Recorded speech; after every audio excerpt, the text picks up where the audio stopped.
Om Namo Narayanaya, Jai Swami Narayan, Namaste. Welcome to another show. Mera naam Premanand Das Bhagat hai aur mein Vaishnava Swami Narayan Sampradaya hun. Acharya Guru ya Swami Nahin hun.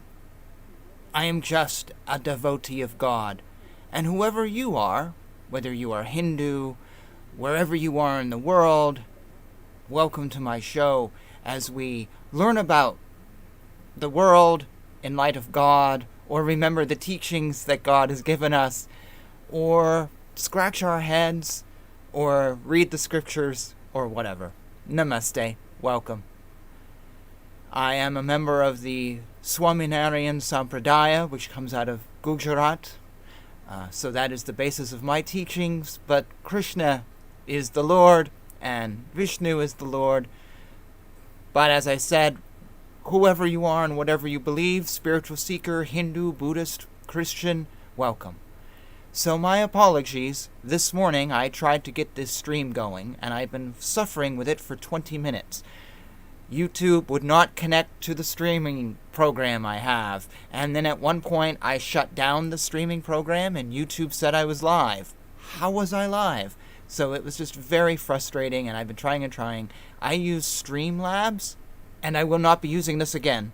I've had too many problems with this. My apologies. And then I suddenly get the show going, and I'm like, oh, it's happening. The curtain's up. So let me take a deep breath and grab a cup of coffee. I would recommend that you get one too, or a cup of tea. We have an interesting episode today. And let's start with my traditional opening. For those of you who are new, I always open with the Gayatri Mantra.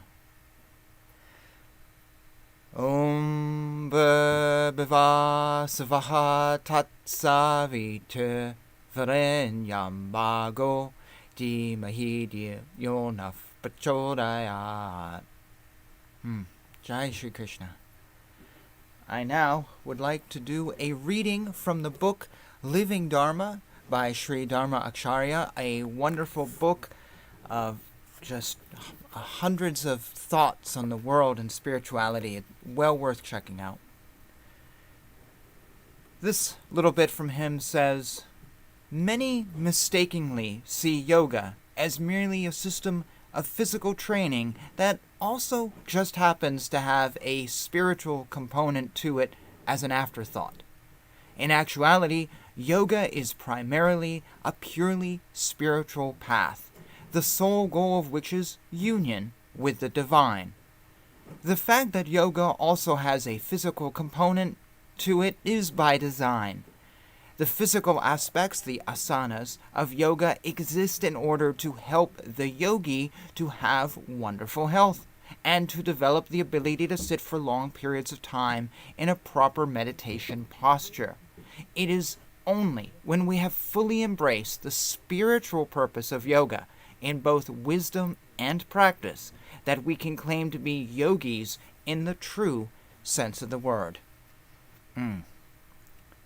Today's episode is on yoga, specifically American, modern, westernized yoga, and the traditional yoga that is still done in India, though that is largely changing. So today's show is going to be incredibly different than anything I've done before. I'm going to be playing a podcast that I guested on last year at some point. It's a show called Kingdom Now. It is a Christian show, but if you're not Christian, it's a wealth of information. So don't let that scare you. If you like what you hear here today, go and check out this show. It is hosted by a longtime friend of mine, Apostle Dr. Leanne Marino, who is a minister, a preacher, a mentor, a chancellor in a Christian college. She is a prolific author, a source of devotion to Jesus and also just a wealth of information. She is my go-to person over the years for information on Christianity, and in return I have been her go-to person for Hinduism, and we have exchanged work now and then and helped each other out, and I have guested on a podcast she's done a few times. So I thought I would play that podcast today. It was a really cool discussion, completely off the cuff. All we decided to talk about was yoga, and an hour later we had a really great show. So I wanted to stream it for all of you, figuring you probably hadn't seen it, and I think it is a good talk. I'm hoping at some point she will be a guest here, because I'm always on her show talking to Christian audiences, so maybe have a change of pace where she gets to speak to a Hindu audience or non-Christian, and a lot of you are in India, so speaking to a lot of others. So I'm not going to be talking, there's no chat window open, there's nothing, we're just going to stream this. It's an hour long. I won't be coming back at the end of it either. You'll see a picture of Swaminarayan, and that you'll know that's the end of it. If you do like this, though, feel free to comment down below.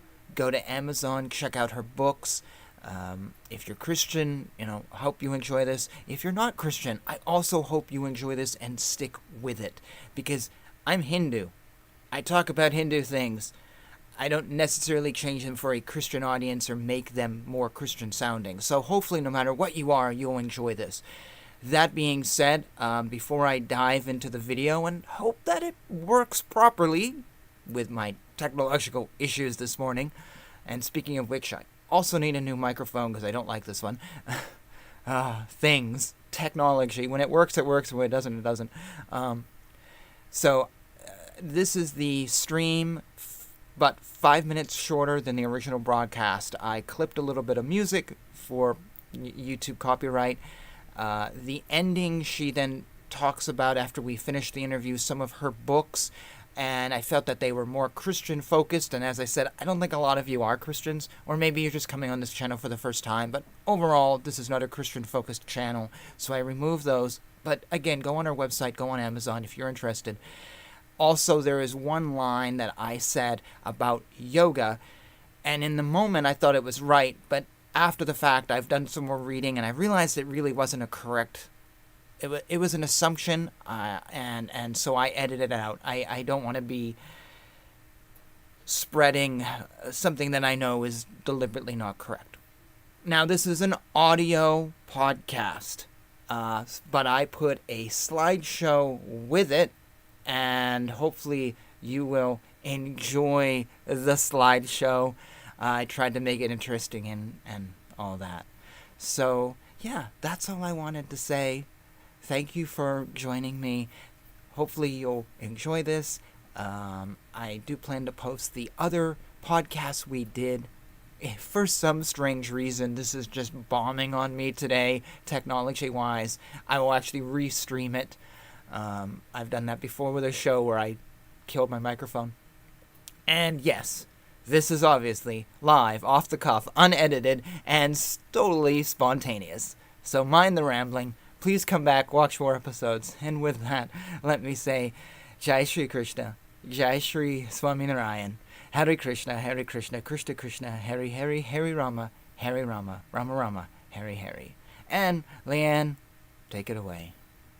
Welcome to Kingdom Now, the podcast featuring faith with an edge, as we celebrate the kingdom of God within you. I'm your host, Dr. Leanne Marino, apostle, author, and theologian, and founder of Spitfire Apostolic Ministries and all the works that go along with it.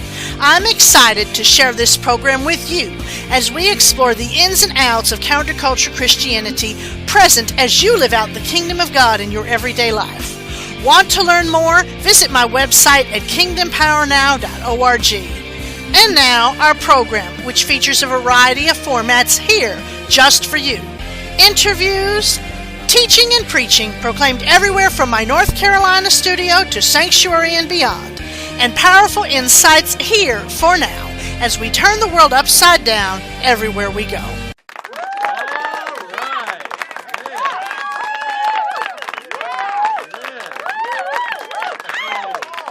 Well, good morning, morning, good afternoon, good evening, and to our listeners in India, we say namaste. Did I say that right? Yeah, you're okay. Okay, I'm okay. On that word. All right. In that case. Why don't we start over, Leanne? No, I can edit stuff out or not. No, I just started over. I don't mind the comic aspect. Anyway, Okay. I'm going to leave all that in. Anyway. Welcome to the show. Yeah, right. We have a really good show for you today, folks. Whatever time of day it is, wherever you are, we are hoping that you are having a good day. And I welcome you to this already very interesting edition of the Kingdom Now podcast. And I'm your host, Apostle Dr. Leanne Marino here, and I'm the Spitfire, serving as the voice of counterculture Christianity, where we feature the theme of faith with an edge. And if you would like to learn more about the world of counterculture Christianity, especially given I just updated my website, feel free to visit my website at kingdompowernow.org. It seems like everywhere you go and everywhere you turn around, there is a yoga class or a yoga studio. Something promising you to be thin, something promising you to be bougie is probably the ultimate answer to it.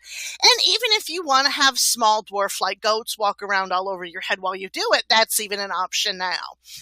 But we've kind of westernized a lot of concepts of yoga, and what are its origins? What should we really be looking for? What should we really be looking to engage? And is this kind of mass commercialism of yoga actually really thinking about its type? Is it really what it's supposed to be about? So, without getting too much into my yada, yada, yada on yoga, because I have a lot of thoughts about the perspective on it and about the way it is being used today, and even got into an argument about it as an example of cultural appropriation once, but we'll save that for later. I introduced my returning guest who was on the first season of Kingdom Now, Aaron Joy. And Aaron, before you get into your thoughts on a lot of this stuff, because I know you have a lot to say, introduce yourself to everybody. Well, I think I already have. And so that I have to explain, Leanne and I were chit-chatting for like 15 minutes before we started recording, and we've known each other for a long time. By the way, Leanne, where did you get that name Spitfire? That came from preaching. Oh, really? Did anyone ever call you that? Yes. Somebody gave me that nickname. I didn't name myself that. It's very appropriate, isn't it? I mean, yes, I think it is an appropriate nickname for you. I actually got it like around 2011. I did a conference and the woman said, "Oh, she's just a Spitfire," and it stuck. Well, I have called you that many times too. Have you really? Oh, yes. I didn't know that. I was going to say, before I had Spitfire, you were the only person who ever gave me a nickname. Yeah, well, that was one of them, because yes. What was the other one? It's probably too personal based on our very long decade relationship, friendship. Right. Mm-hmm. But Spitfire was definitely one of them. Anyways. Oh, really? Yeah. So when we get off the air, I want to hear about these other ones. Anyways, let me introduce myself. My name is Aaron Joy. For those who have listened to the show before, Leanne and I have worked together or known each other for a long time. I'm an author of many books, and I'm also Hindu, or I've been following the Hindu religion since 1996 with a lot of tangents that I confess, but for the past few years I've been really cleaning it up, really focusing in. And Leanne and I have some probably overlapping views of yoga, and we decided to do the show together. I'm no expert on yoga. I'll confess that a lot of my books that I've written, and you can go on my website and find them, are actually music related, a less controversial topic. That website is aaronjoyauthor.weebly.com. That's aaronjoyauthor.weebly.com. You can see everything I've done, and you can reach out and contact me there. And religion has been something I've studied all my life, and I've practiced, and I've been around the world, and I've done things. So we thought we would venture into a very hot topic today of yoga. And we were talking for 15 minutes, but I have no idea where we're going to start. So, Leanne, where would you like to start? Actually, I do want to, at the beginning, I do want to mention, just for this show, I Googled different styles of yoga. You mentioned in the opening goat yoga. My Mm-hmm. girlfriend actually mentioned that to me, and then I shared it with you. It's a thing. I also found a bunch of other types of yoga.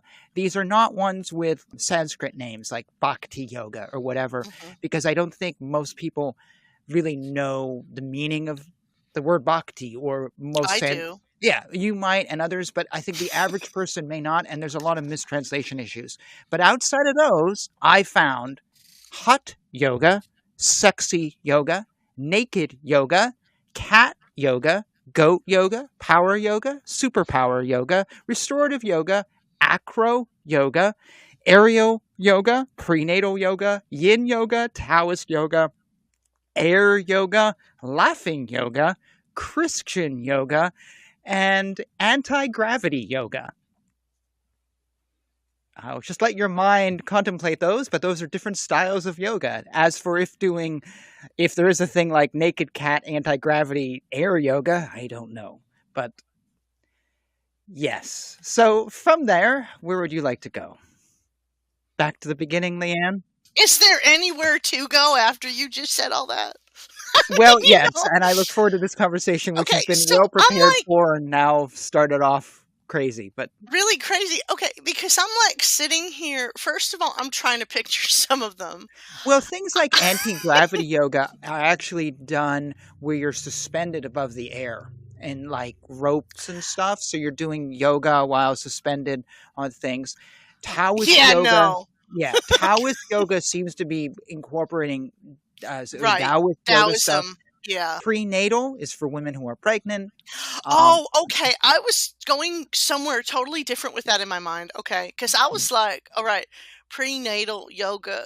Do you mean like we're regressing somehow in yoga back to pre-birth? Well, you're no, laughing, but there are we, people that try to rebirth and there's all sorts of yep, crap. I mean, yep. so I was like, all right, so is that supposed to regress people? Okay, so that's pregnant yoga. Okay. Yeah. Or things like Kali Ray. So Kali is the Hindu goddess. The Ray, maybe. goddess. It's for me, it's almost meaningless. Like, I know who Kali is. I understand this concept, but it's just like meaningless to me on some level because I just can't get it.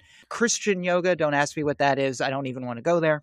I'll let you go I there. could tell you. I mean, I could tell you based on what I What you think think. it is. Yeah. It would be somebody who would classify as a universalist and thinks everything leads to God and everything kind of goes to heaven kind of type thing, and they're practicing yoga but they would mention Christ in it, or like when they would do the meditation they would do the physical poses but they would mention Jesus in the chants or something. That's my guess. Hmm. Well, I think that might be a good place to start if you want to Okay, well, go off I from was there. gonna say, why don't we start with what it is? I mean, because what is yoga? I mean, what is it in its, we could say, original Well, construct, what do you which think you would yoga know better is? than me. Yeah, From what I understand, the term yoga actually means yoke. And the purpose of it was to basically unite one unite with one with what? with deity. I guess I would understand deity as is understood. Okay, so I'm going to give a history of yoga here that's really brief, and I'm going to summarize stuff that's in a incredibly fast and maybe I'll make it concise, but I'm going to leave out a lot of stuff from my understanding. So I actually want to open with a quote, Okay. and I'm going to read from the Bhagavad Gita as it is. Now, before we go on, I mentioned at the beginning of the show I'm Hindu. I want to clarify that. I actually believe that Krishna is the Supreme Lord, and Vishnu is the great being. I follow Krishna and Vishnu. There's many branches of Hinduism, much like there are many branches of Christianity, Lutheran or Catholic, whatever. Right. So for those who are listening, and we won't go into this, what it means now, but for those who are listening, I follow Krishna. I'm not a Mm-hmm. Hare Krishna, which a lot of people know of, but I do read a lot of books that are published by the Hare Krishna group, and I'm going to read Mm-hmm. one right now. So for me, my core text, not equivalent to the Bible, but one of the most important religious texts is the Bhagavad Gita. One particular translation is called the Bhagavad Gita as it is by Swami Prabhupada, who brought the Hare Krishna movement to America. And the Hare Krishna movement goes back hundreds, it's like 500-600 years, and it's even older than that. But whatever, there's a lot of history there, but I'm going to read from one of his books because he actually translated the Bhagavad Gita and then has a little commentary. So the translation says, "Be steadfast in yoga. Perform your duty and abandon all attachment to success or failure. Such evenness of mind is called yoga." Okay. And then Swami Prabhupada's description, he says, what is yoga? Yoga means to concentrate the mind upon the Supreme by controlling the ever-disturbing senses. And who is the Supreme? The Supreme is the Lord. And in this case, it's Krishna. That is really, for me, the essence of what yoga is. Yoga is written about in the oldest of oldest Hindu texts, the Vedas. And these may be the oldest texts we have for any religion in the world, or some of the oldest that are complete. And they talk about yoga without necessarily using the word. Essentially, yoga means to connect with the supreme deity, whether it's Shiva or Krishna, whoever you worship, or Indra or whatever. That is it. It is to connect to that deity, as you said, to yoke. And it is to separate yourself from this material world, which is sort of a wall between us and God. The Buddhists kind of bring that to a new level, and we kind of know it through that, the illusion of the world. Though in Hinduism, we don't see the world necessarily as an illusion. It's just a wall to knowing or connecting with God. That is what yoga is. And so when I hear Christians or non-Christians or people today go, "Oh, I hate yoga. Yoga's horrible and it's satanic," my first comment is, you mean it's satanic to want to connect with God? Because that's all yoga is. I mean, if you want to pray to Jesus, that could be a form of yoga.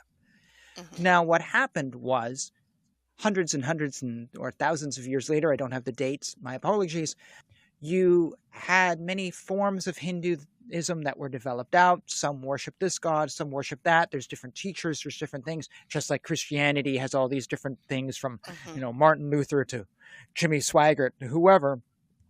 In Hinduism, there was a teacher who came up, Patanjali, who kind of codified yoga and put with it things you should do in your life, like you should be vegetarian, you should have nonviolence to animals, and you should be nice to people. And also, he said, you should do physical movements. And the physical movements are ways to get you separated from the material world and connecting with God. They're a way to control your body, which for him was not necessarily seen as a good thing. It was actually a bad thing. So it was kind of like, I think of the Middle Ages where monks would whip themselves on the back. Sort of, that's how I see it. And you can read that book, the Yoga Sutras of Patanjali, today, and you can practice everything he says. What happened, though, is it's changed. If you go to India, you will see yoga practiced in a very traditional manner.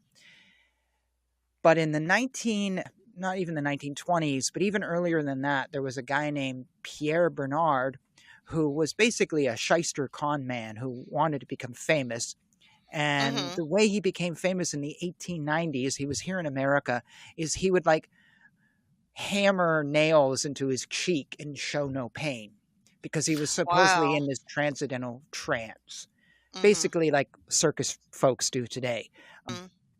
And he picked up some tantric ideas and some yoga ideas from this Swami he knew, though we don't have any information about the Swami or even that the guy existed.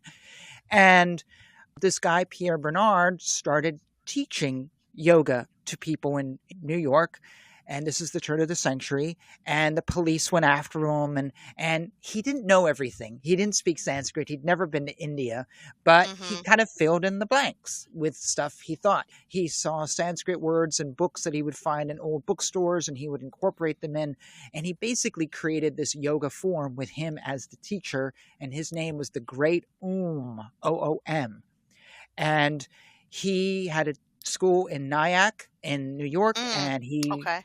at one point built a baseball stadium and owned the fanciest cars and was like just the president would visit him because he used yoga to become famous and rich, and that was his goal.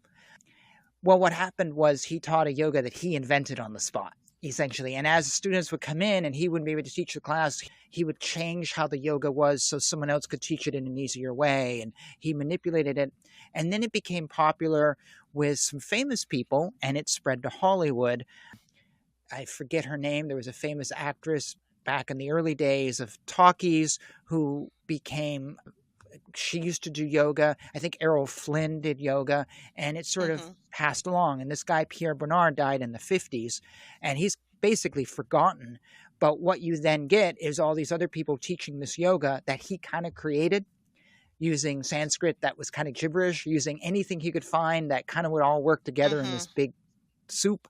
And then in the 1960s, you get folks coming in and the whole New Age thing, and we're going to purify yoga, we're going to do this. And then in the 80s, we can make money like Bikram yoga, and we can make this into an industry. And before you knew it, in America, if you take 200 hours, you're now a certified yogi, even though the definition of yogi is completely different if you read the text. If you read the Hindu text, basically all these words in the word yoga have completely different meanings.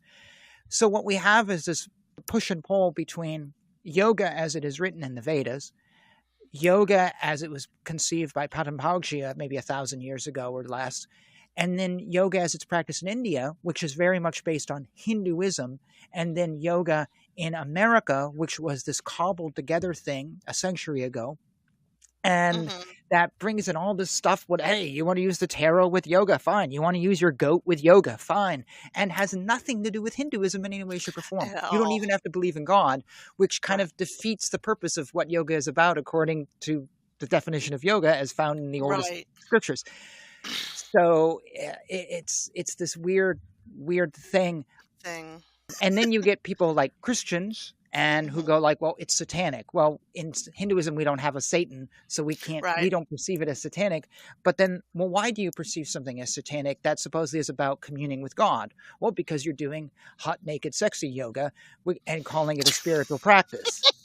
And I don't know any hot, sexy, naked masses that are going on. And, the Pope isn't exactly leading Cat Palm Sunday, or Goat Palm Sunday, so it's become something that is both super popular. It's a super industry, but yet its roots are questionable. And I'm at a point now where I've become the older I get, the more I want a pure thing. So I've been purging my religious system of New Age stuff, of modern stuff, of mistranslations, and really trying to find what is in the old text. So I don't practice yoga. I don't like it because it is a 100-year-old creation that is super materialistic. It's like Mother's Day or, Easter with chocolate bunnies. It has nothing to do with Jesus rising from the grave, and it really doesn't probably have anything to do with mothers, or whatever. And so it's become this sort of weird thing. That is a very bad and very fast history of yoga.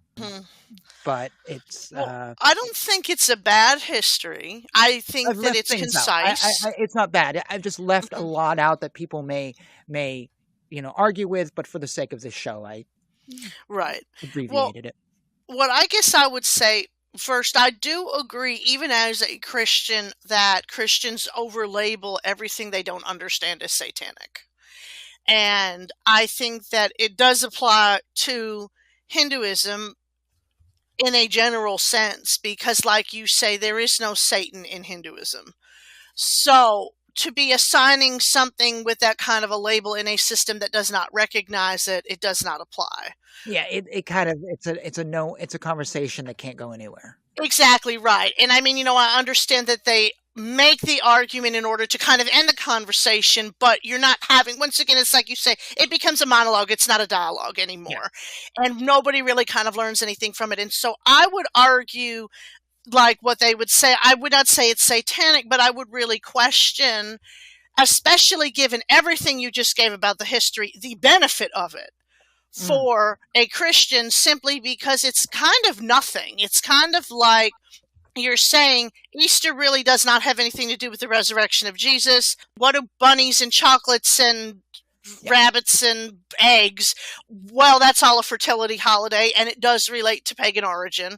Or like Christmas today, nobody ever thinks about how, what does Santa Claus and all that have to do with Jesus, or, some of the imagery in the green, and, all of that relates to something else. And so I would argue that it is, very, very broadly, and we all do know and recognize, and I don't want to segue into cultural appropriation, but what I would say is that it's like a modernized version of something that somebody totally took out of context and then ran with to make money. Yes, exactly. And so ethically, I guess, I run into ethics with that. And that's a whole other kind of thing, that we took something totally out of its context, made it extraordinarily white, as somebody would say, and then kind of totally transformed it into a profit. So in my version, or kind of in my way, I would definitely not say that it's satanic, but we have kind of made the love of money out of it. Yeah. Well, there's also and that is a thing, but yes. there's another problem here with what you just said. You said we've turned it into something. Mm-hmm. Here's the problem. We've turned it into something that it's not, and it was never meant to be. Right. We're now giving it back to India. You can go to India and you find yoga studios run by Americans that look like ours. And the Indians who haven't read the scriptures, don't know it, they just see something that says yoga. So they start practicing or Pierre Bernard's yoga and think it's authentic. So we're actually destroying the authentic tradition. Right. And that's not right. I would say that morally, that's not right. Yeah. And, I've had people ask all the time, well, and they'll throw out the term there, well, how could it be satanic if you could lose weight? Well, first of all, that's a totally bad argument. It really doesn't work. It doesn't work. I mean, it's a stupid question. I mean, because, just because something makes you lose weight does not mean that it's beneficial. If I starve myself, I lose weight. Does that mean me starving myself isn't satanic? That's a good thing? I mean, right. It's one of those arguments that isn't logical when you start putting other examples in. Right. And we don't even have to put other examples in. It's just stupid. I mean, it's just a bad argument. But the kind of association I think we almost have with it is that what we've done with this is okay. When it's like you have said, really, it was not the original purpose. If we go back to the oldest text, which I do agree, Hinduism is most likely from traditions that are the oldest in the world, because Hinduism is a lot of things. It's like you and I've talked about, how do you define it? Because it's basically a lot of very, very old systems kind of coming together, and it is perceived differently. And because of the way Hinduism is seen, that is okay in Hinduism. Yeah. It's not like in Christianity where we don't approve of somebody else because they're a different denomination.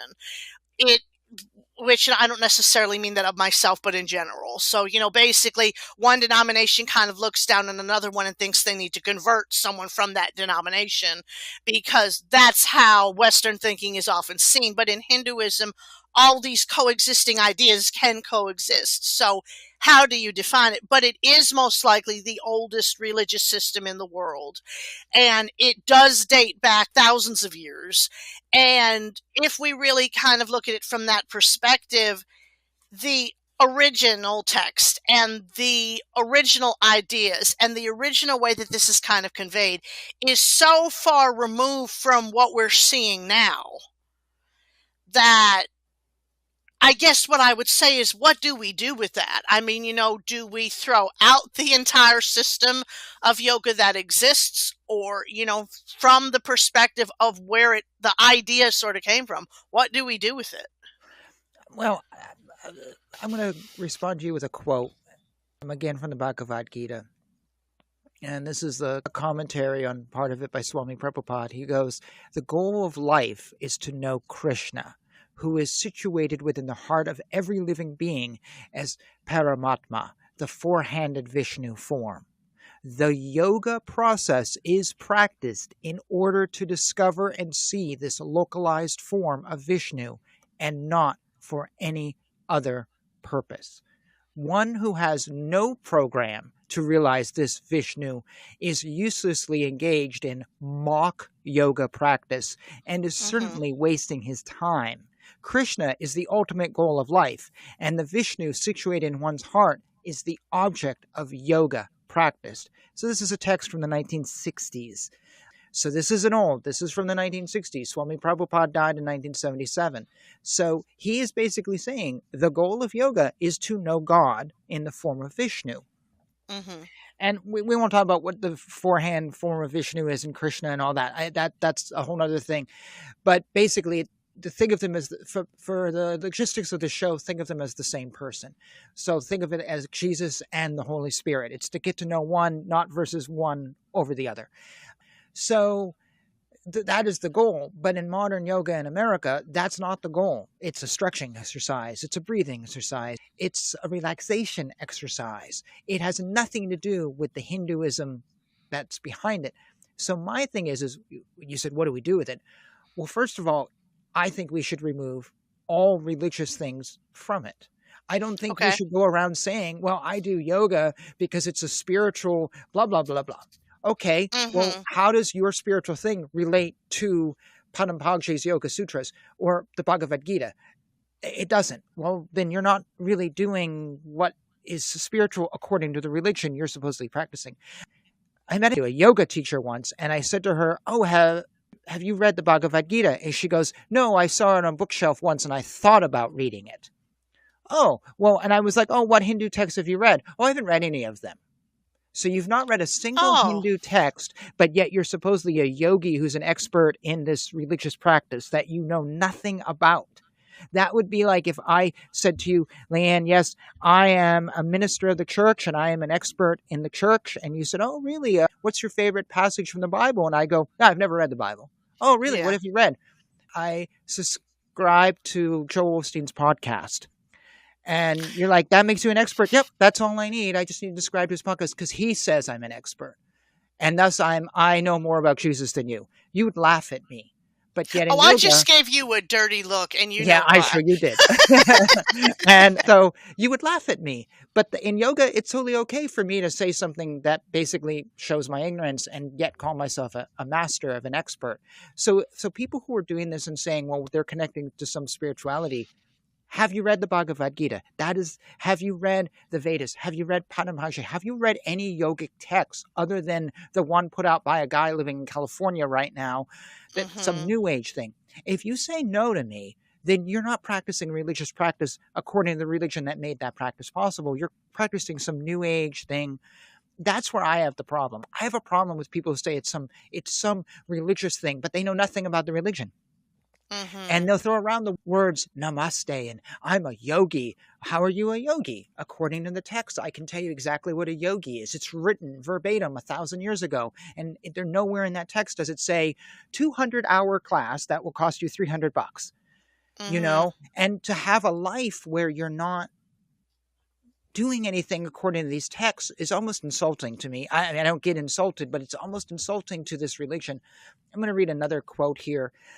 Trying to practice yoga while engaging the mind in material enjoyment is like trying to ignite a fire while pouring water on it. Similarly, yoga practice without mental control is a waste of time. Such a show of yoga practice may be materially lucrative, but it is as useless as far as spiritual realization is concerned. And that's, again, from the Bhagavad Gita, because that's what I'm reading from today.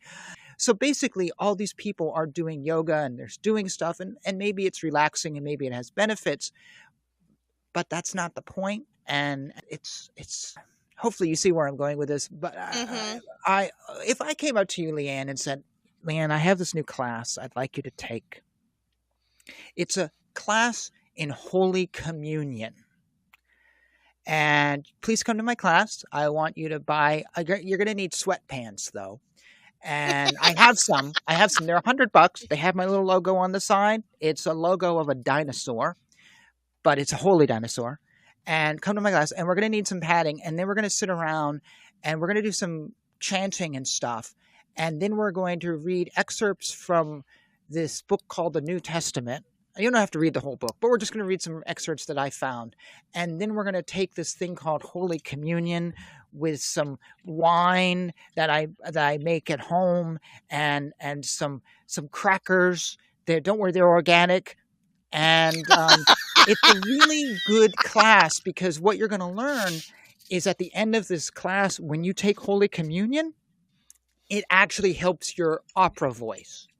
That's the whole point of Holy Communion, is to learn how to sing better opera, because by drinking the wine, it makes your throat feel better. That's the point of the Holy Communion class. And I'm actually franchising out, if you want to start your own Holy Communion class, to help all the opera singers in your city. Now, you laughed, and that's the appropriate response, because you're like, yeah, Holy Communion has nothing to do with opera, and the whole, it's organic wafers. And dinosaurs on the pants that are $100. Is completely stupid. But a yoga teacher will come up and say, oh, yes, I have some good stretching exercises that will help you relax and help you perform better at your work when you're sitting in front of a computer, is taken 100% seriously, as though they know something. Right. But wait a minute. Yeah. Why are we saying that they're okay, but if someone came around and went, hey, I dress like a Hasidic Jew with the full black cat and everything, but I don't believe in Judaism, I just do this for climate change, we would laugh at that person and say it's insulting. See, the thing is with Hinduism is we kind of make fun of it, because the New Age thing and all of it is kind of pulled. Right. We don't treat it as a valid religion. We treat it as a joke. It's a religion by a bunch of primitive folks who believe in a 8-armed form of God, even though those primitive folks 2,000 years ago dated the age of the earth, and the age that they give is only 1,000,000 years off from our current dating things. So they were pretty smart, but we treat Hinduism as this weird thing, and we pull it apart. If I did that to Christians would come at my door and destroy me if I did something like that. If I had my Holy Communion class for opera singers. Right. And I think that's a valid argument, because it's like I've said, I may not be a Hindu and I may not believe in Hinduism, but I do believe that we need to respect what people believe. And I feel that we do have a particular disdain for all things Hindu. I would say that it's almost treated like it's a quackery.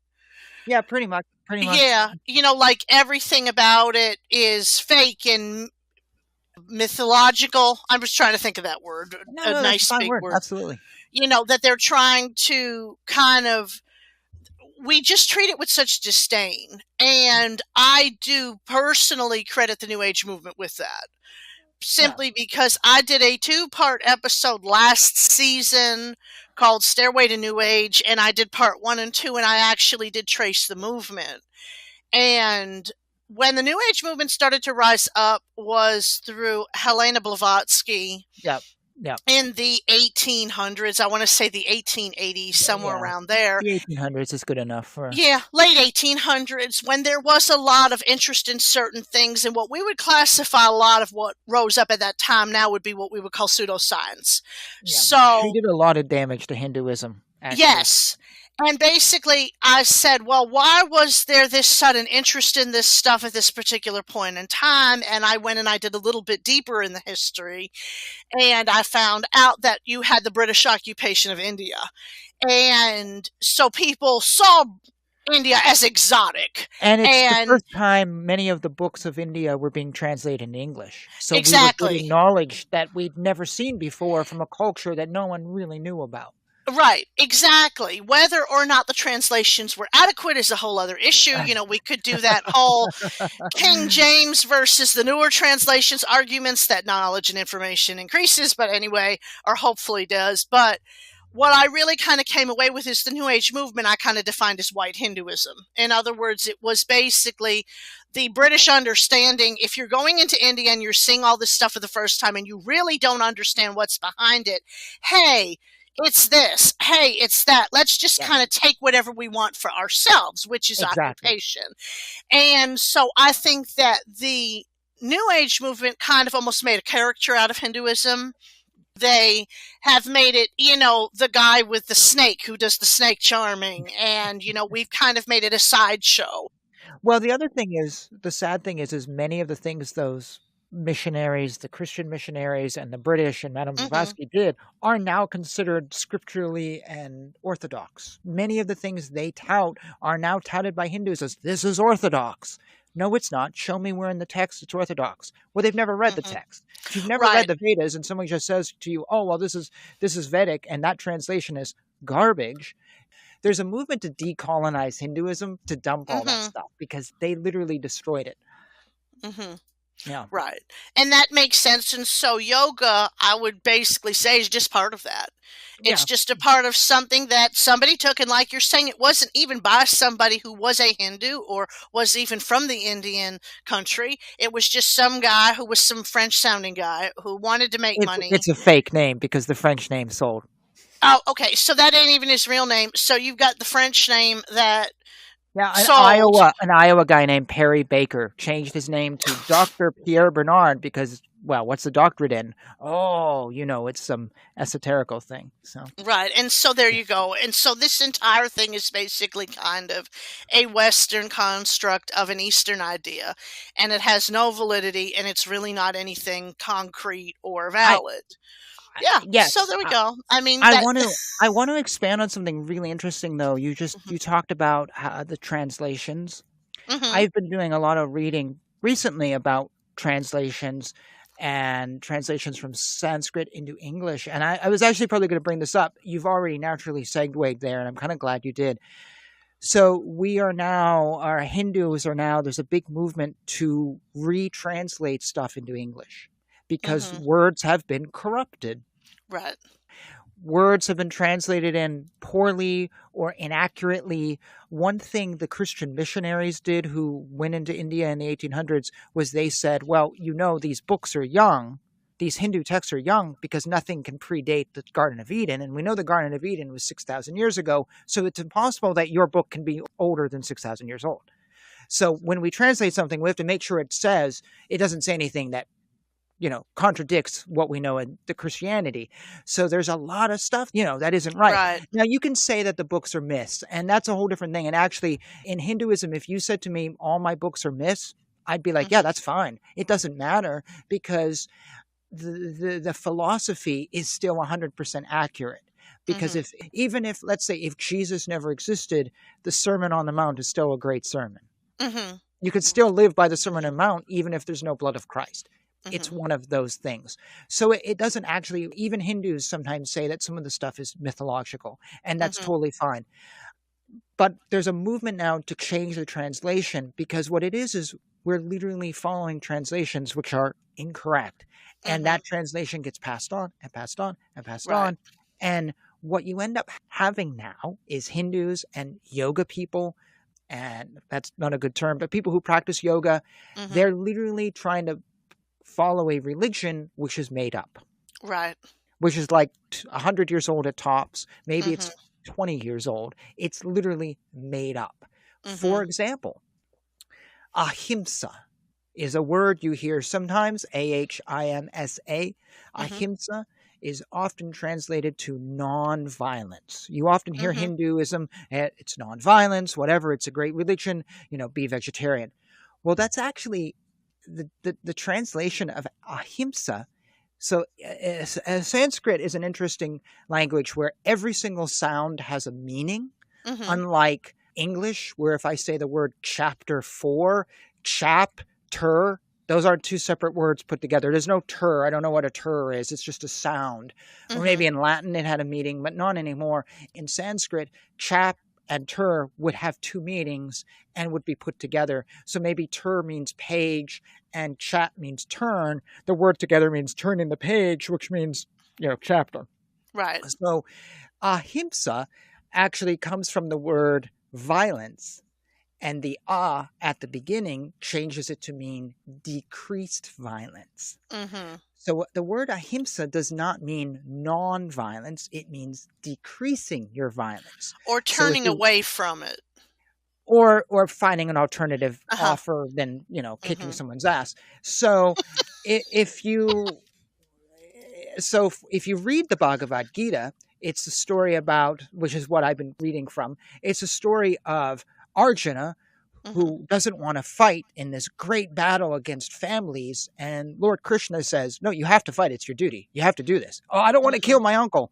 No, maybe you won't, but somebody else will, but you have to fight. This is your duty. Oh, okay.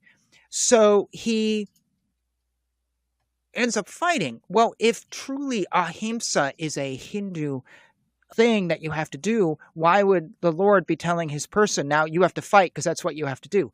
It contradicts.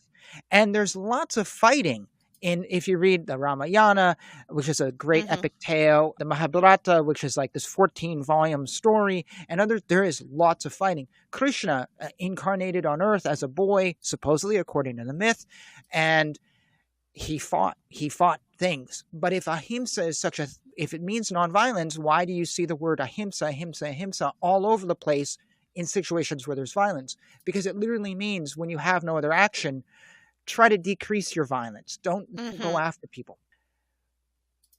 Gandhi, the Gandhi we know, Mahatma Gandhi, wanted the world to be sympathetic to his protest movement.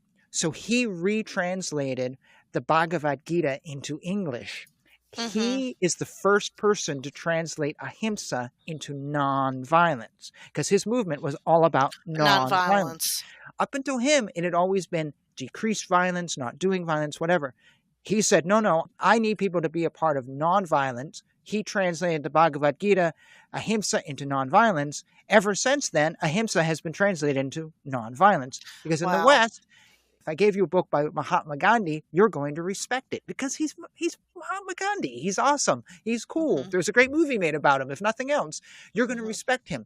In India, his translation was not well loved. Sanskrit scholars went, you've actually mistranslated lots of the book. This is not a good translation. You'll have trouble finding it now in the stores because it is not a good translation. But you and I don't speak Sanskrit, so we don't know. So if he says ahimsa is nonviolence, it's nonviolence. And then when you get in the hippie movement in the 60s and whatever, hey, Gandhi's a great guy to hold up on your team.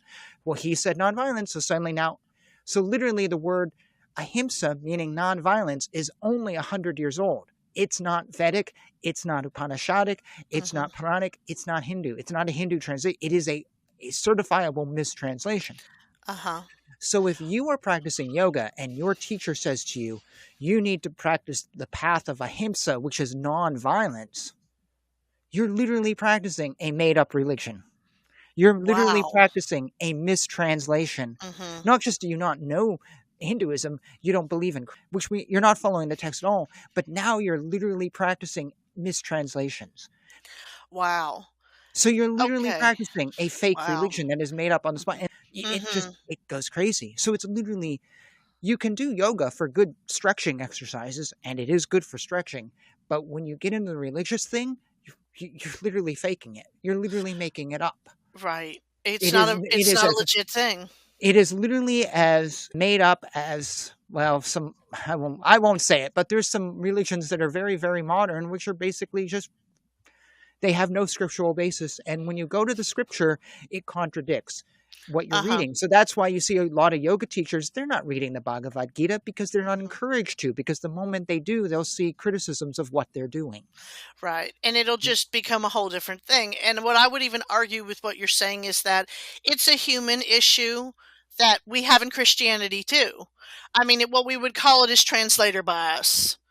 And it's a little bit more well known among Christian textual criticism, just simply because we're louder about it than some of these other things. But translators always have biases.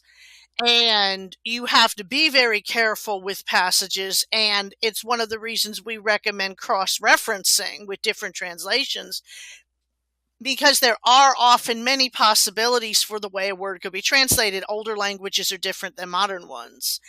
And I have made the argument with people who argue whether a word-for-word translation versus a contextual translation of the Bible, that they're clunky. Now, if I'm going to translate from French, there is no way I can translate word for word because it's not going to make sense. But for some reason, because it's the Bible, we do that. And there are always people who are maligning translations. The difference being because Hinduism is still new to the West, and because it's not necessarily so easily embraced in a lot of Western understanding, a mistranslation really misrepresents what somebody believes because there isn't that conversation. Yes. And that is not really right. And I would even argue, like with the Bible and the way that they did that, they say, oh, we know the Bible's 6,000 years old. Well, no, we actually really don't if you study the text. And there are different theories. That's what was called a young earth theory. And at the point in time when they were arguing about this stuff with Hindu text, young earth theory was a very viable belief system. It was considered the standard. And it is actually based on a guy who thought he could predict the date of the second coming. So it's a newer thing too, but because people kind of just assume with Christianity that everything is old, it's not. And it's not necessarily the way it should be understood or it was understood. But that's where we get into people being stupid again. And, the way that they just kind of narrate everything. And what we've done with this is we have an entire narration of Hinduism, what it means to be Hindu, that's not even accurate. Here's the thing. Some of that not being accurate might not be bad. There may be some really good things people are doing in the name of yoga, in the name of Hinduism, which are actually pretty good. Mm-hmm. But my thing is, did you go for the original yoga and follow it and then update it a little bit to a modern world with computers? Or did you just go to some mistranslations? It's one thing to take a text and to say, hey, this is a great text, but it was written for those people in a certain culture, in a certain place, and I don't live in the Punjab 500 years ago, where all of us women or men get together and bathe together and shampoo each other's hair in the Ganges River. So it doesn't apply to me, so I need to update it to life with a shower and bathing alone. Mm-hmm. That's understandable. And I could have used an example from the Bible of things that probably are no longer accurate, that we don't do anymore, that need to just be updated. They were written for a certain people at a certain place. In a certain context. But I don't know the Bible that well anymore. So, but the thing is, did you take that and update it because it needed updating? Or did you not even know that text and just changed it because you could? Like, hey, I can have goats walk on the back of my body and call it yoga. That's my update. What was wrong with the original version? That didn't say anything about goats. That needed changing. So this modern yoga may have some good things, but also it's just incorporating anything. Anything anyone feels can now be yoga. And it's like, did you need to make that update? Are you replacing something that needs replacing? Or are you just ignorant of what's there? Or have you completely ignored the fact that this is about God association and you don't care about God when in your hot sexy yoga class? I mean, I can't even go I there. literally knew this guy in New York. He was a neighbor in my building on my floor. And he literally said, he was gay and he goes, I go to hot sexy yoga classes to pick up men. Wow. And I get naked and I figure out which one of them I like and then I take them home. And he was a Jewish guy, but hey, it was a good date, and he said he was losing some weight doing it too, and he made his ass look good. And I'm like, really? That's it? At least he was honest. He was like, I'm not trying to, he was honest. I mean, like honest, you say, yeah. But it's like, is that really what you mean? So you're meaning, so basically to me, it's like, so the original thing of yoga to connect with Lord Krishna was invalid, so you had to create a pickup class for gay men? Because the original of communing with God didn't work, so you now have to create a hot sexy yoga class because you have to replace God communion with dating? I mean, was that really a necessary replacement? Or, did you really improve upon it because the original wasn't good anymore? Is the idea of communing with God no longer valid in this world we live in? It's just like, okay, that's where I get. And then it just becomes this wash of ignorance. Use it stupid, but it's just ignorance because it's like these people don't even know. They think they're doing something. And on some, maybe if you have stretching issues or, this helps you stretch. It's true. It does. Or maybe if you're very anxious, it calms you down. But then it just becomes this mismatch of whatever. And it's just people are saying, well, I know all about something, and they actually don't. I did this group thing once with this woman who I mentioned something about Shiva, dancing Shiva, one of the Hindu gods, to her, and she's like, "Oh yeah, I know about," and I'm all about him.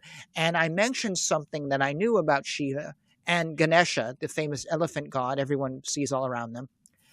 And she's like, "Well, you know what you're talking about." I'm like, "No, that's actually."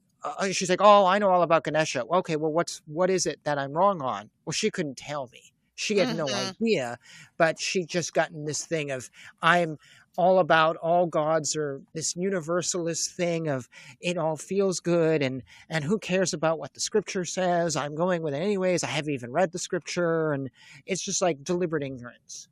And it's like, yeah, whatever. Yeah. If I'm telling you something out of a book about Ganesha, which I've read, and you're just saying, well, that's wrong because it doesn't feel good, it was like, whatever. I couldn't do that. Right. That's me. That's like an ethics thing for me. That's like people. For me, it's like if someone says to me, "I only go to church for the cookies," like, what about God? Yeah, no. I just like the cookies because they serve really good cookies. Okay, well, why are you wasting your time for an hour-long service when you should just show up at the very end for the cookies, or go to the store and buy them yourself? Right. What's the point? What's the point of this? I literally knew a guy. He went to mass because they had coupons in the thing. So he goes, "Yeah, I like to take the coupons home," because he was kind of out of work.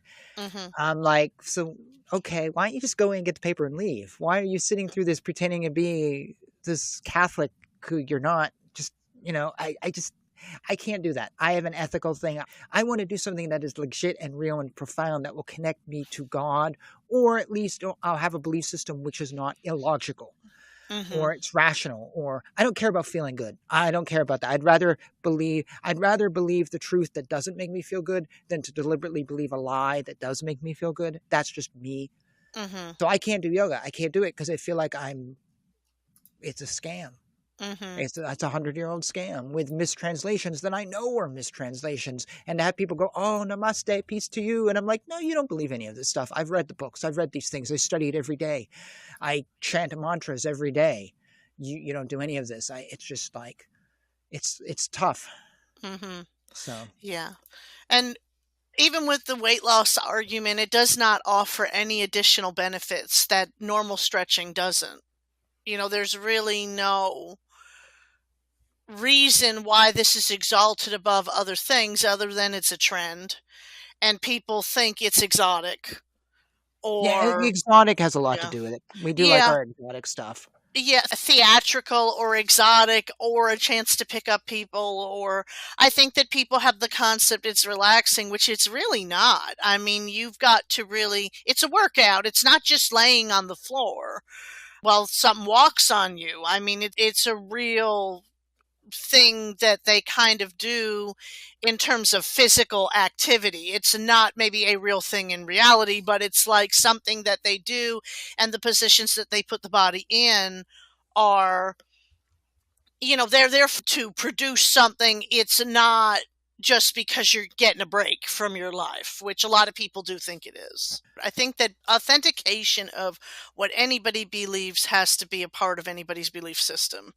And yes, I understand, like we were talking about with the Bible, that some things do change, and obviously we can't apply everything the same way. So that's where we get into learning how to apply differently, or how to maybe apply the wisdom without maybe applying the substance. So it would be a substance versus essence argument. You kind of find the essence versus the substance. And that gets into a whole other philosophical debate that we're not going to get into here. But I think where your Christian folks go into it. Like, they want to take parts of yoga, but they don't want to believe the rest of it. Exactly right. I mean, and I think that is an authenticity issue. And I think that, that is totally losing the essence from the substance, and that, vice versa. And so I think it is important that we do strive for some authenticity. Maybe it's not perfect in everything, because we can't apply something from thousands of years ago perfectly, but we at least make the effort to be more accurate than just stealing everybody's stuff and sticking our own thing in there and making it our own.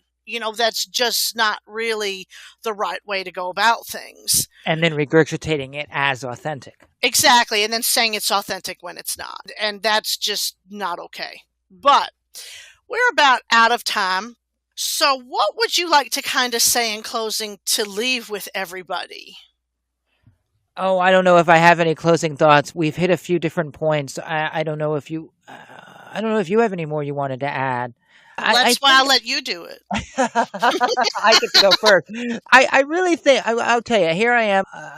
As we record this, I'm a month out from 45 years old, and I have, as you will vouch for me, and embarrassingly so, I have traveled to different parts of the world, and I have experienced different religions, and I have investigated things just out of curiosity, and I've studied things in school and on my own, and I've found things that wasted my time. I found things that were really great. I've seen stuff that is kind of mysterious that I can't explain, and people who have done things.